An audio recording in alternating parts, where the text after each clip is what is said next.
Good morning, afternoon, or evening, depending on where you are in the world watching us. My name is Brian Shue, and you're watching Lockdown with Thought Leaders.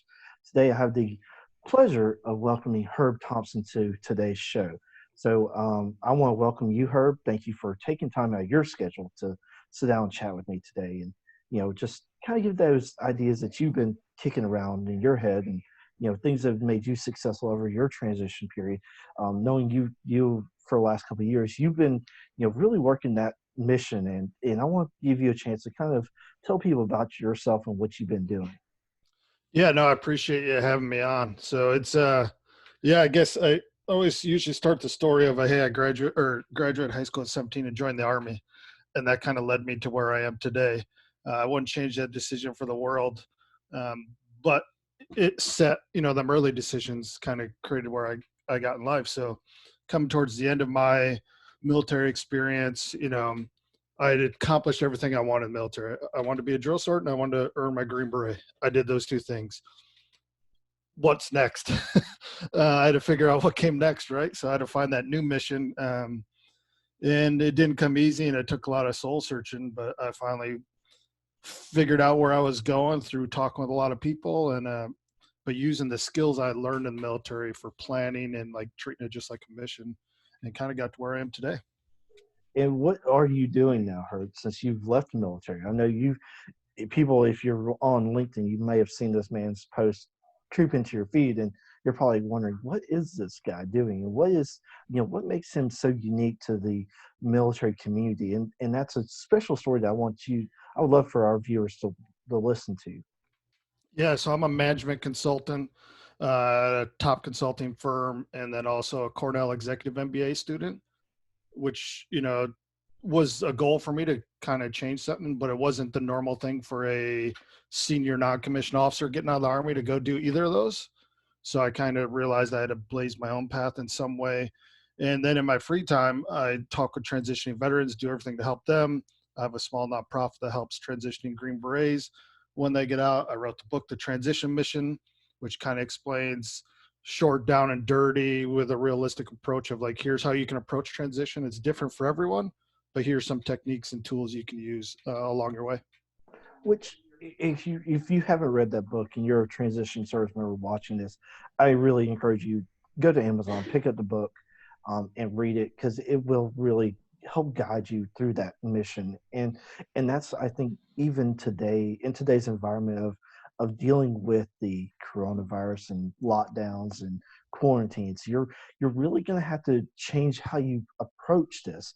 And even for those of our civilian counterparts that are maybe dealing with job loss through this period, what would if somebody was watching this and they lost their job, what would you tell them about helping them through this process? Yeah, I actually think there's a lot of similarities to, a lot of people transition careers.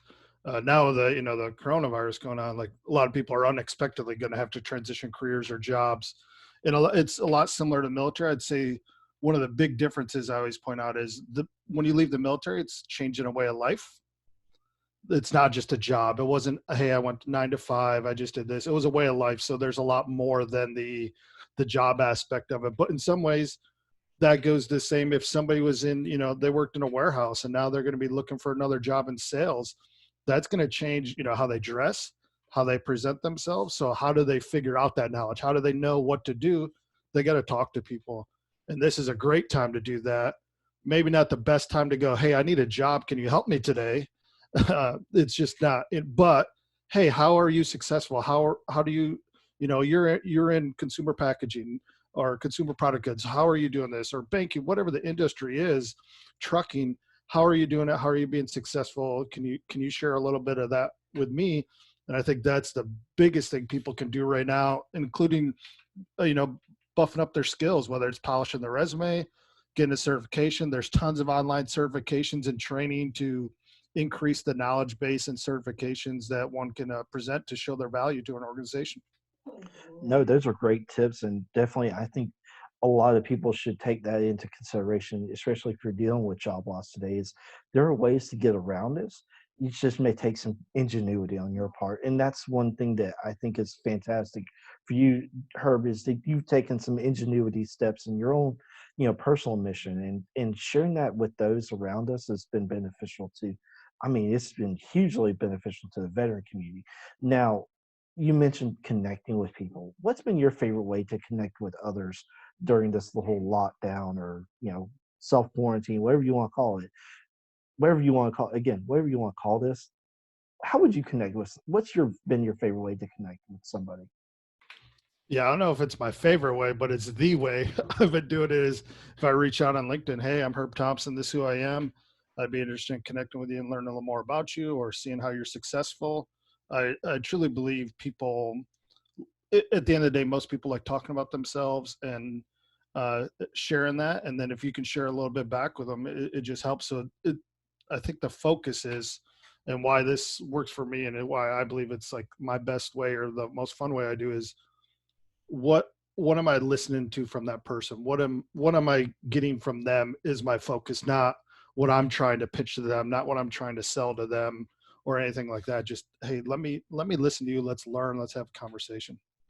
Wow, and that's fantastic, and that's a great way for people to kind of grow themselves personally and professionally, because so many of us have that focus of, oh, I need to sell myself, and it's not necessarily, I think, selling yourself as it's, hey, I want to learn, I want to grow, I want to figure out what is it that's making you be the leader in your organization. And that's another thing that I admire from you is your leadership skills that you learned through your Green Beret experience.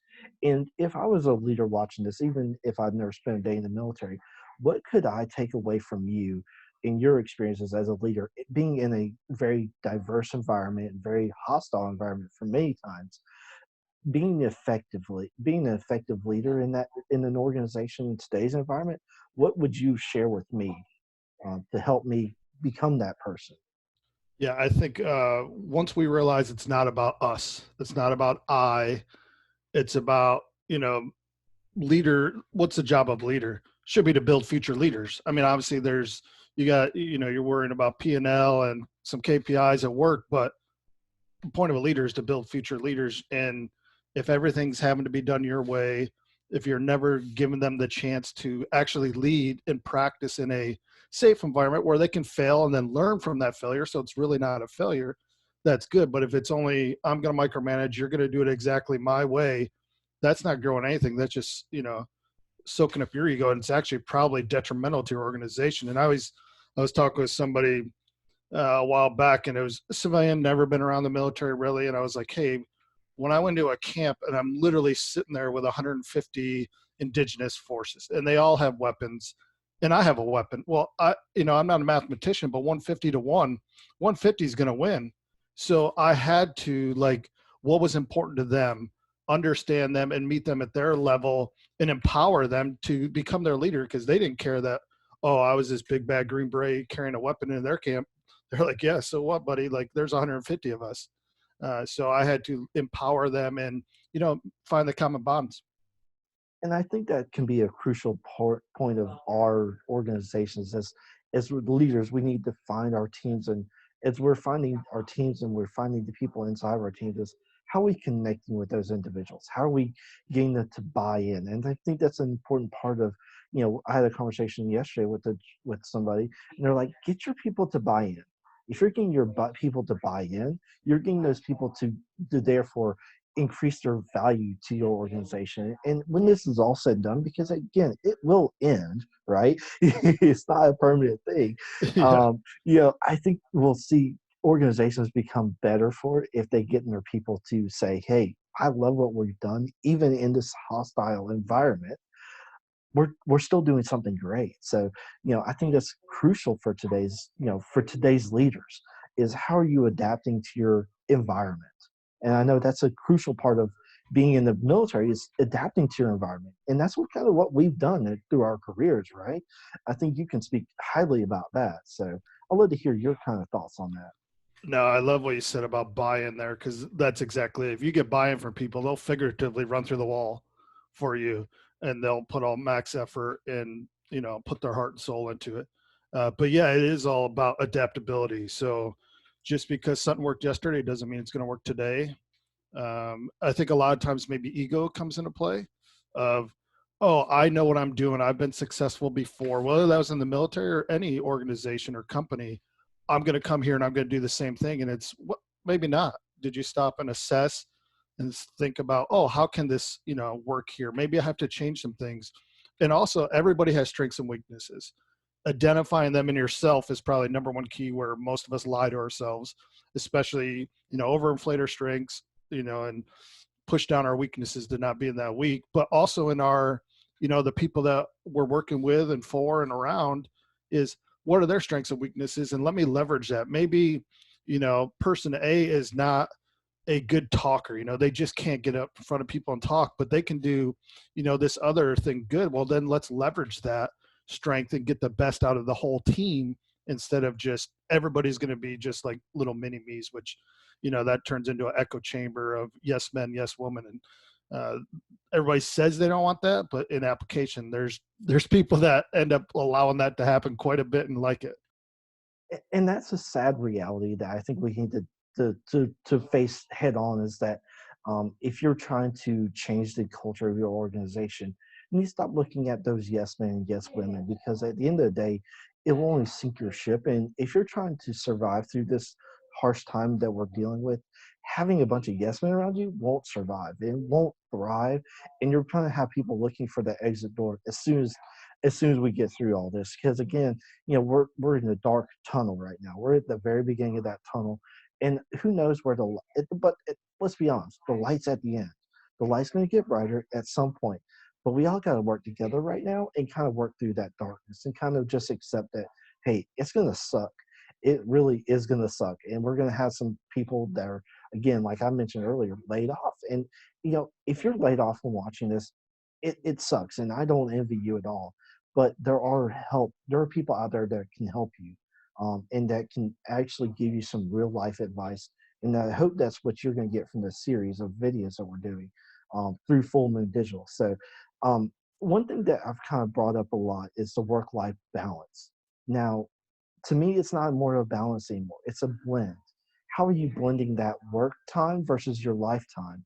And how are you making those two kind of sing together? Because we're unfortunately or fortunately around our partners, around our spouses, around our children, or even our fur babies for those that have dogs, cats, or animals. You Yes. know, you're spending more time with them than usual. So how are you balancing that time between your boss and your family? No, I think that's a great question because everybody talks about work life balance. And even when people are at their office or wherever their work is, how do you not bring that home and how do you not take to work whatever's going on at home, whether it's good or bad? So there's always that trick of is work life balance, is that true or is it all blended together? I think it's extra difficult in these times, whether somebody doesn't have a job or somebody actually, they're working from home like myself. So to me, I try to take some breaks and go outside, and I live on some land so I can go outside and grab some fresh air. But like, okay, that was work. Let me go over here and like check on the kids. Let me play with the dog and just try to do a little step in there that kind of separates it instead of I'm sitting here in my office and then, I talk to my boss and whether it went well, whether it went bad, or we all get on a call and it's like you're always that one person in a meeting who you're like, oh my God, this person just took over the meeting and wasted 30 minutes of all of our lives. Like that, I can't bring that out on my kids. So it's just having that little break for me is going outside, kind of soaking in fresh air for like just a minute or two, kind of get a little Zen moment and then, get back at it. No, absolutely, and that's what you mentioned about Zen moment is fantastic because, when we are working from home and we're working around our families and we're working around our kids, is being able to walk away from your desk and say, "Hey, kids, how are you doing? How's your homework going? How's your school going? Hey, wife, how are you doing with your job? How's your day going?" Having those few, even 5 minutes, can be vital for your family because it shows that you're still connected to them, even though you're working at home. And so I found that it's interesting, even myself and my girlfriend are working from home. We're both still communicating if throughout the day. And I know you're probably in that space too, where you're peeking your head out the door and saying, "Hey, are you guys okay out there?" Or "Hey, let me walk out here and check on the family and say, hey, how are you guys doing today?" Having that bit of connection to the family, even while you're working, can be hugely beneficial to you. not only in your professional side, but also your personal side too, because if they Agreed. don't feel so cut off from you, because so many times, for most of us, we've been used to, well, I go to an office, I work, and then I come home and then I spend time with my family. Now that office has been pushed into our homes, so now we're not just being able to separate those two. It's now becoming part of our daily life. And it's kind of an interesting change in our perspectives, especially for those of us, or many of those that are watching this have probably never dealt with. I mean, me, I've been 100% remote since I've started. So I've always had to be working at home. And I know for a lot of them, they're like, oh, for me, working at home, it's not a big deal. But some of them are like, oh my God, what do you mean I have to work at home? I don't have anywhere to home.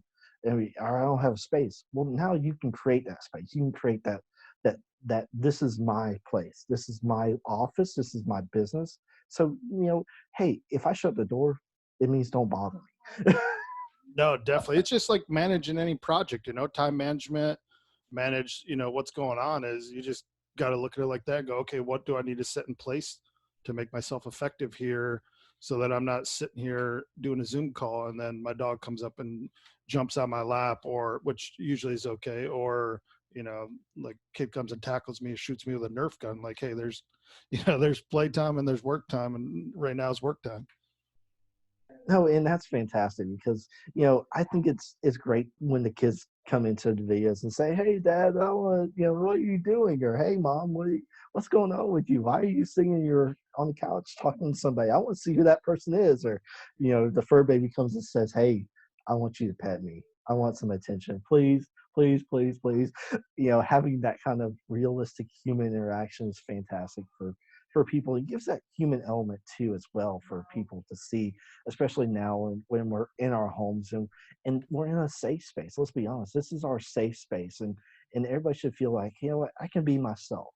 I can kind of let my hair down, or for those of us that can grow a beard. I mean, man, I'm like, man, I really feel inadequate with this little bit of beard, and you're just like, boom, I'm gonna show off. And but that just shows you that I'm comfortable and I can be who I am, without being like, well, just look at me, I'm special and you're not.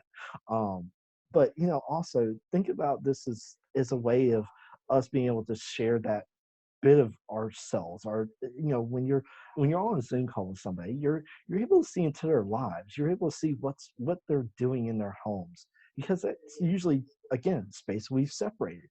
But now we're not able to bring that out. Like for me, I'm in my dining room, and behind me is a bookcase with my speakers, or with my record player and my records on them. So I might kick on the record player a little bit later and jam out some Beatles and Garth Brooks. Who knows? But Nice. that's but that's something I would never have done if I was in an office. And now I can share that with others and be able to say, this is me. This is who I am. And same for you too. So that's what I love to see. So Yeah, we actually did something, or in the process of doing something, because I agree with it. This is making everybody more human, both good and bad, across all the spectrums. But for work, so we're all taping, and then we're going to make it into a video of like, here's some things you can do for work from home, whether it's stress baking for the lady over here, or hey, go exercise, or like I'm going to go out and walk the dog. So we're going to do that. It's just kind of a fun thing, but it also you're going to see into everybody's lives a little bit more than what we had before this. And so when you're talking about your life, what's been your passion project you've been able to work on a lot more now that you've been able to be at home more and you've been able to be around your family? What's been kind of been like, man, I really can do this now, or what, I can work on this, or I can work with this nonprofit, or with your own nonprofit. What have you been able to focus on, like, besides work? Outside of that, what have you been doing? Yeah, so no, it's again, I want to, empower veterans to own their transition when they get out. So this gives me more time to do that. Just simple terms. Hey, I don't have a 40-minute drive to work and a 40-minute drive from work. So that's a lot simpler. Oh, I probably, maybe I'm just throwing shorts and a t-shirt on. So that's another 10 minutes saved. So I've already picked up, probably 2 hours just there. And that's what I'm focusing on is how do we help veterans own their transition so that they have successful landings, across this country, which I think will make the country a better place.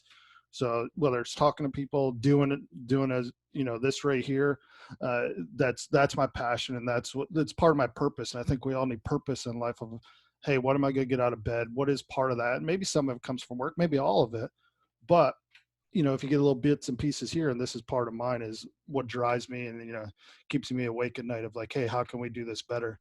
And Yeah, no, that's get and more that's a time on that. crucial and that's a crucial piece is what you mentioned is what wakes you up in the morning, and that can also be what drives your purpose of finding that new career.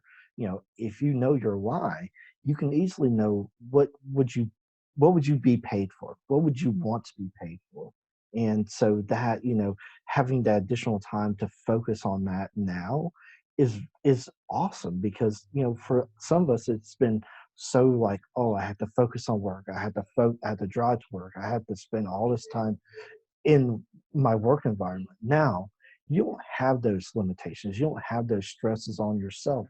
Now you can actually say, all right, now I can do this. Now I can focus on that. Now I can work with a nonprofit, and or now I can start a nonprofit. Now I can actually give back to my community. And if for and I want to know what kind of community or what programs are you giving your time to, or organization are you giving your time to besides your own, in your community? Actually, a lot of them. So tonight, there's a organization called Four Block that helps transitioning veterans. So my company's doing that tonight. We're doing it virtual. So I'm going to talk a little bit about my process of transition and my interview process, because that's kind of the topic for tonight. So that's one. A bunch of different organizations, and then people that I'm working with and talking, just to I think everybody can learn from this, and just to help each other out. So whoever it is, I end up finding the time for. So I had a call last night for a couple hours with some folks that are helping me out. Tomorrow night, I'll be doing a Zoom session of talking military transition. And the whole point is I'll talk for 20 minutes and then I'm going to shut up and I'm going to answer questions from people, because that's a lot of times where stuff's lacking. So like, hey, what's your questions? Let's answer them. And if it goes well, which I think it is, we're going to keep going every week and we'll kind of try to build on it. That's fantastic. And again, if you're watching this, I applaud you, Herb, for giving so much of your time, because that's also what this is about now more than ever is how much, if we're in our professional settings and we're comfortable and we're doing well, how much are we able to turn around and say, hey, how can I help you guys behind me? How can I give you guys some insights into what has worked for me? It may not work for you, but it probably will, because if it's working to work for one, it can work for many. It's just how do you translate that into a multiple experience for so many people, and so multiplying those kind of deeds and multiplying those kind of actions can have a huge benefit, not just on a personal level, but also a professional level, because organizations do take notice of that. I know yours does as well. So could you tell me about kind of what that is like for you to be like, hey boss, I want to do these projects, and your boss is probably like, hey, sounds good. So what do you need from me, right? Yeah, no, I was doing it. I was setting up. We are going to have a veterans group come from pretty prestigious college, and I was like, hey, they were come down on a trek, and I talked to my managing director was like, hey, I think this is a good idea, and they're like, let's do it. Like first things out of their mouth.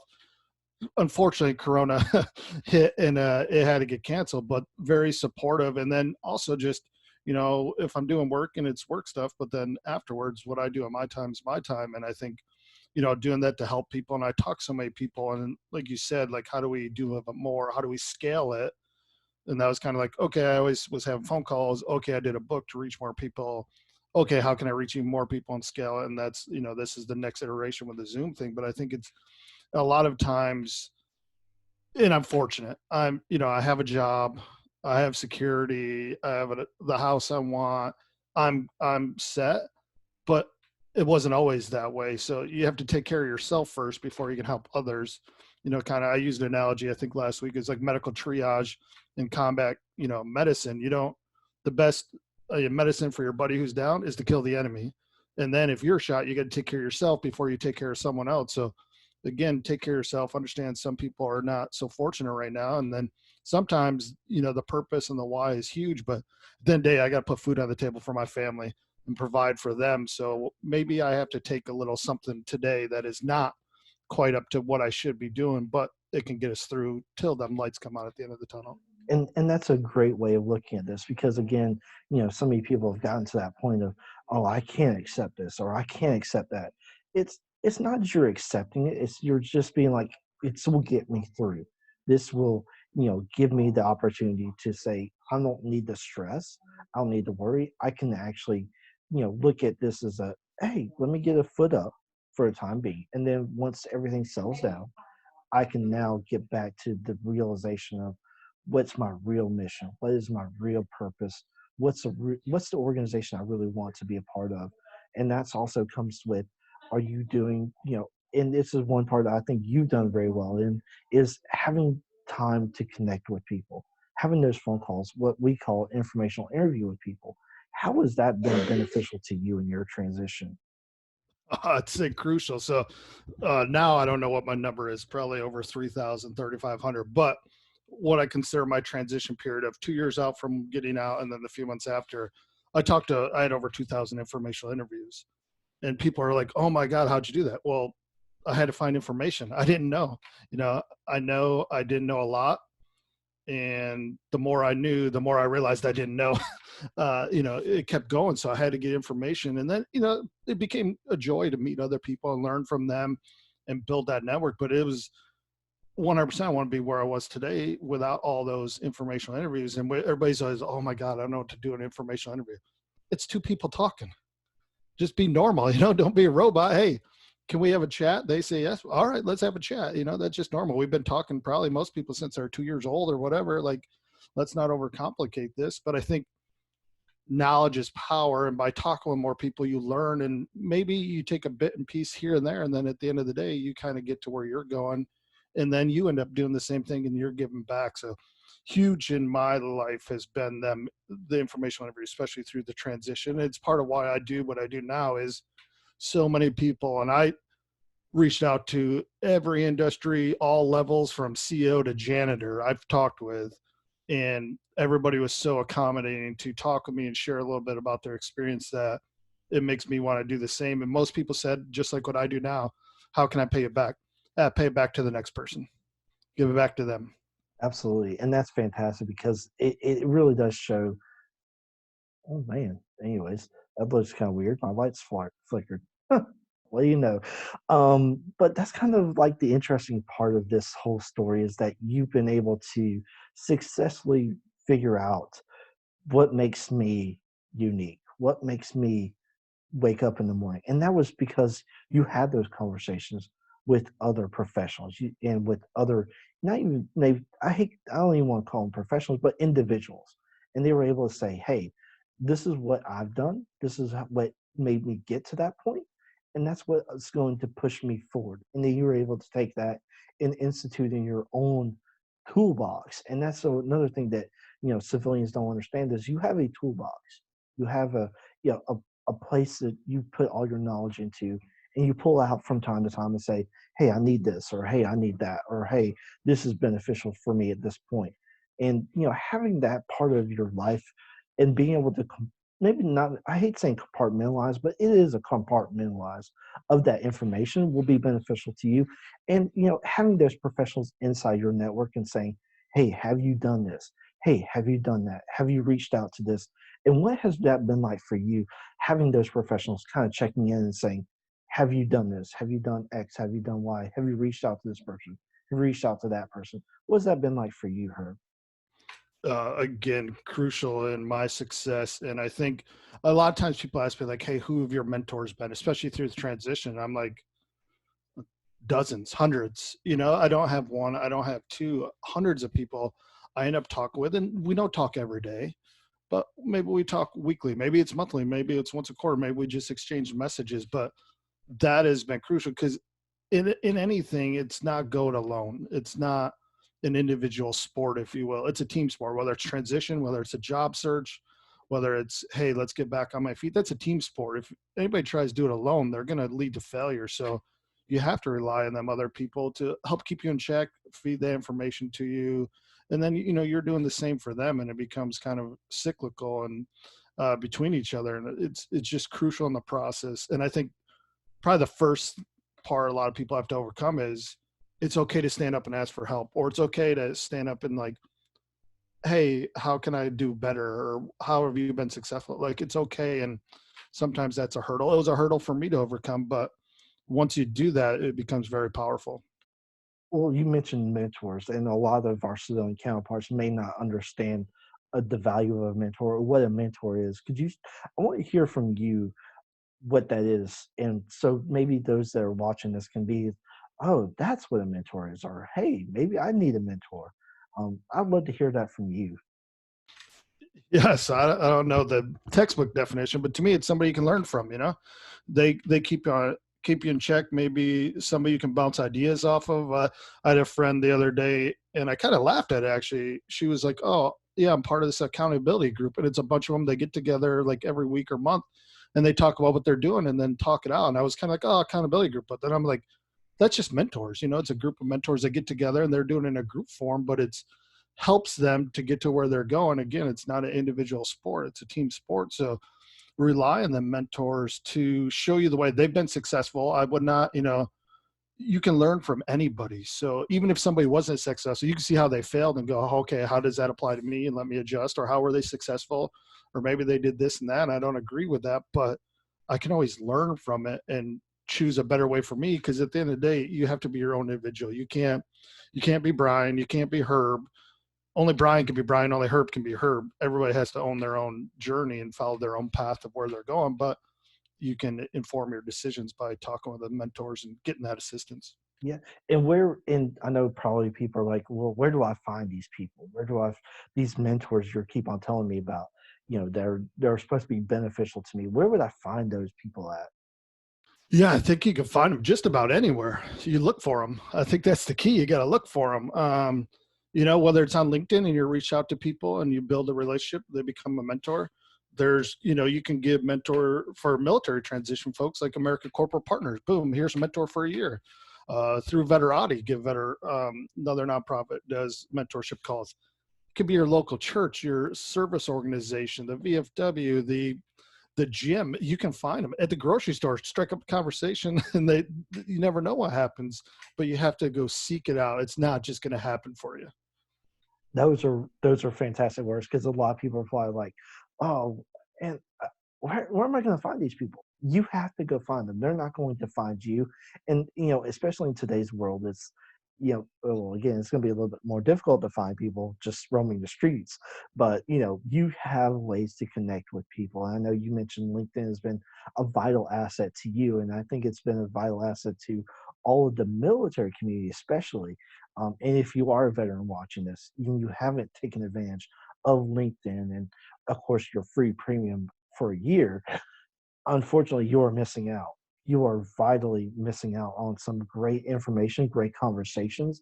And, you know, for you, what has been the driving point of your conversations with the military community since you've successfully transitioned? I think just getting people to understand they have to do the work. Nothing's going to be handed to you. Thank you for your service means thank you for your service, not thank you for your service and here's your job that I'm going to give you. It's all about what value you're going to bring to organization. So owning that journey, understanding the stuff within inside the walls of the base or the camp may not be all the information.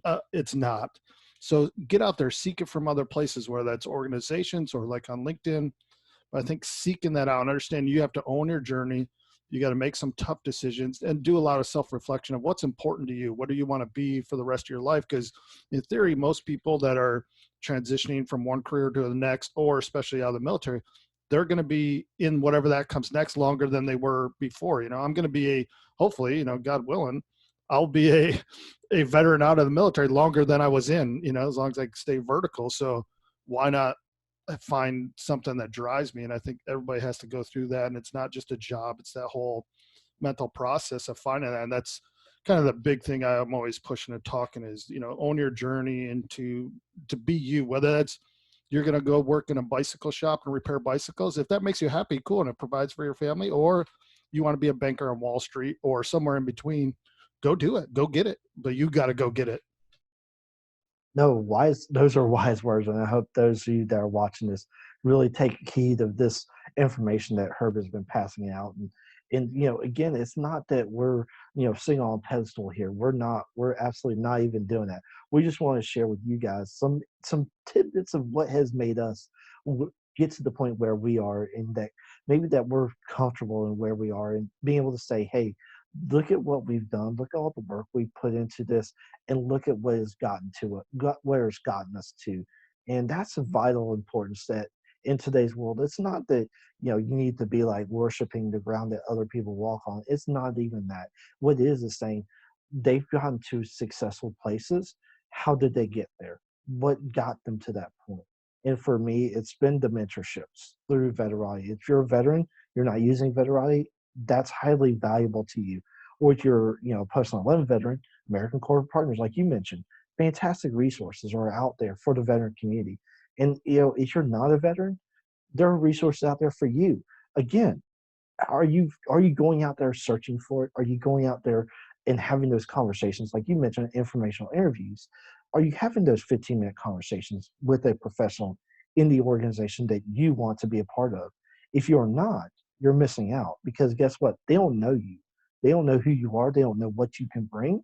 But you have, again, I think you've even mentioned this or alluded to this earlier, having that relationship with somebody in the organization can be beneficial. And they're going to be like, you know what? I like this guy or girl, and I want to push them into our organization because they would be a fit. And that's another thing. Are you fitting inside that organization? Because I know I've found this out. People hire people they trust. If they don't trust you, that because they don't know you. They don't know you just because you haven't opened your mouth and said, "Hey, I want to speak to you, and I want to have a Exactly. conversation." So I know I would like to hear from you is about that whole building trust with the other individuals that don't know you. How has that been for you?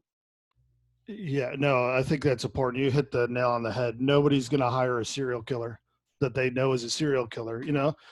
In general, people want to like the people they work with because they got to work with them. So but they don't know you. And if all you have is your resume, that's a piece of paper. It doesn't come to life.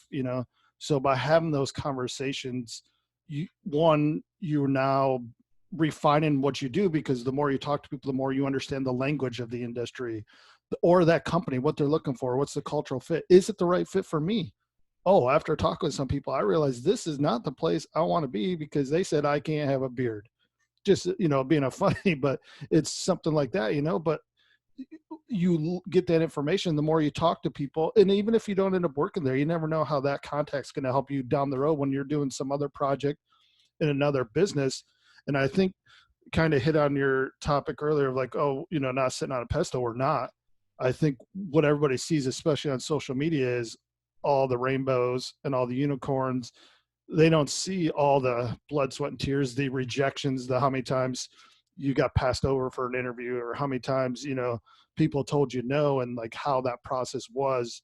And so it's not just the people struggling right now. Everybody goes through some struggles.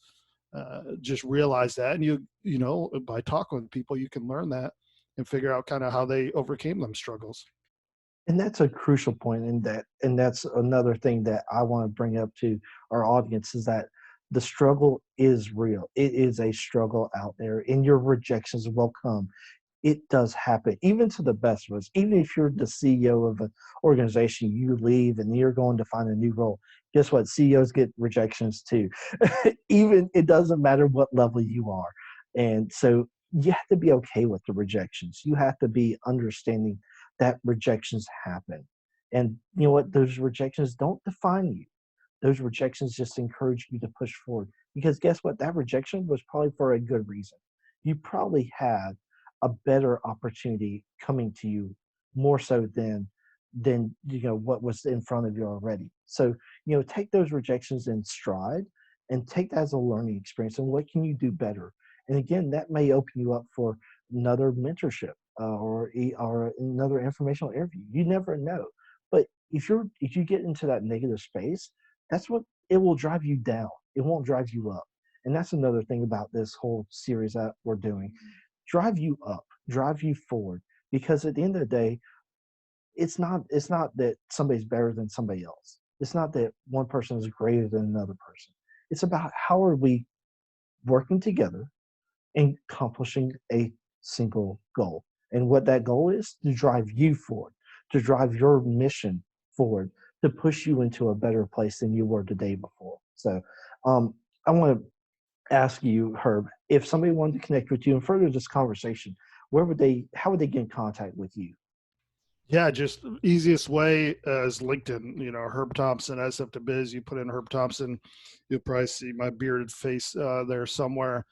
Reach out. More than happy to connect and share any insights. And I just want to echo what you said. Stay positive. Nothing good happens with negativity. You got to stay positive. It's easy to stay positive if I have a Ferrari in my driveway and there's whatever you can name, Brinks truck unloaded money. That it's pretty easy, and I got everything I ever want. It's on tough times to stay positive. That's when it really matters, because that is what's going to get you through it. And if you have one inspiring message to wrap this up, what would that be for those that are watching this? Yeah, just be yourself, stay positive, and get to where you're going. Plot it out. No, fantastic. And also for those that are watching this, think about this is just a bump in the road. This is just that small bump that we've always dealt with. Again, we've dealt with bumps. We dealt with the recession of '08. We're dealing with this in 2020. Bumps are going to happen, and they're going to come. We're going to get through them, and we're going to get better for it. The only way we get better is by having these conversations. And again, if you're out there, you need to have a conversation with her. By all means, reach out to him. Reach out to me. I'm also on LinkedIn as Brian Shoe, and you'll probably see my bald face and my beautiful face up there with some shoes in the headline picture. Again, my last name is a play on my last name. I think it was fantastic when I saw the image. I'm like, this is perfect. But this is who we are. As professionals, we want to see you succeed, and this is a chance for you to get that positive vibe that you might need for today. Because yeah, it may not be sunny and warm and 75 and perfect, but you know what, it will be at some point. We just got to get there. And you know what? We're going to get there together. So, Herb, I appreciate your time today. Thank you so much for sharing with us and our audience. And I hope they really do take hold of what you shared with us today, because it is a great voice of reason out there that many of us need to hear. So I appreciate you and thank you for everything you've done, especially for the veteran community. And I really do applaud you for that. So thank you, Herb, for your time. And I look forward to having more conversations with you in the future. No, it's my privilege. Thank you very much for having me on. I love seeing things like this. Fantastic. Thank you, Herb, for your time. Y'all have a great day, or whatever time of day it is for you, and wherever you're watching this. We love you guys. We thank you for tuning in today. Y'all have a great day, and we'll chat soon. Have a great one.